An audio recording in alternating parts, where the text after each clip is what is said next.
Shabbat Shalom Temple Manual.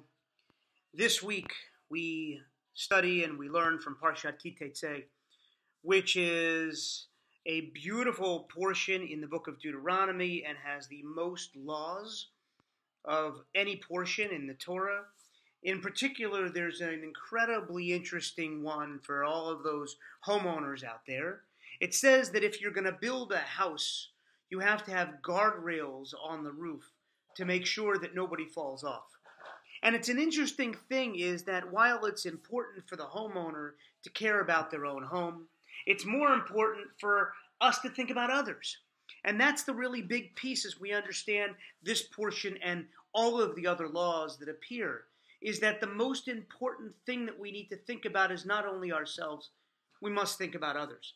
And in this season of Elul, the month immediately preceding the High Holy Days, we're instructed to do that Cheshbon HaNefesh, to look inside our own souls, to see who we are, where we've been, and where we need to be. If we're not introspective, if we haven't done the work, then Rosh Hashanah and Yom Kippur, it's not as important, it's not as meaningful because we haven't done the work.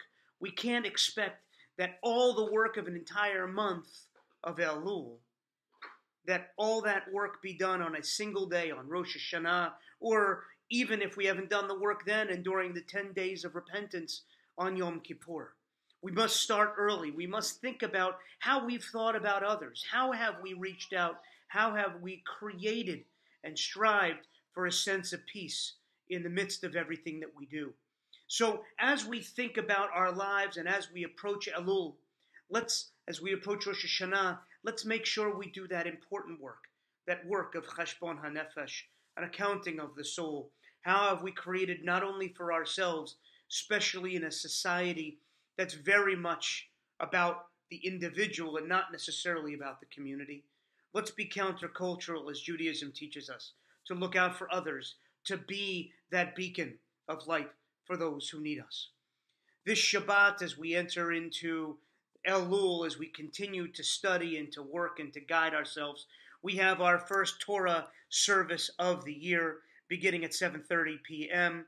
We also have a mini minyan for those in grades kindergarten through second grade to be part of that beginning, that budding community of young Jews. So come and join us, whether you're young or young at heart, at 6 p.m. for our mini minyan and 7:30 for our regular Shabbat evening service, where we study and we read from Torah. We look forward to everybody seeing you and seeing us on this Shabbat. And remember, it's an anniversary Shabbat this Friday night. So if you have an anniversary, come and join us and be blessed among the members of our Kehillah Kadosha, of our holy community. Looking forward to seeing you on this Shabbat. And from the bigger, greater Temple Emmanuel family, we wish you a Shabbat Shalom.